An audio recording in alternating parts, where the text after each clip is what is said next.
তাআলা যদি দয়া করে আমাদেরকে মাফ না করে, আমাদের বাঁচার কোনো উপায় নাই।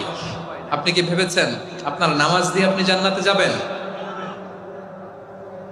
আপনি তাহাজ্জুদ গুজার, সেজদা দিতে দিতে কপালে দাগ ফেলেছেন, এটা আপনারা জান্নাতে নেবে না? আপনি এলাকার সবচেয়ে বড় হাতেম তাই দানশীল, এই দানের ভরসায় বসে আছেন, কশিন কালো না। আমাদের নামাজ, আমাদের রোজা, আমাদের ইবাদত, এগুলোকে মিজানের পাল্লায় উঠালে কোনো ওজনই হবে না। তবে আমাদের একটা কৌশল জানা আছে, আমরা আল্লাহর রহমতের ভিখারি। আমরা সেদিন আগেই গুনার স্বীকৃতি দিয়ে দেব। আমরা বলবো, আল্লাহ তুমি প্রশ্ন করার আগে তোমার একটা কথা বলি, আমারে কিছু জিজ্ঞেস করো না, আমি সব করেছি।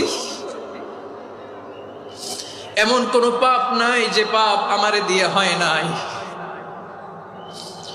তোমার রহমত দিয়ে তুমি জান্নাতে পাঠাবা, তোমার দয়ায় জান্নাতে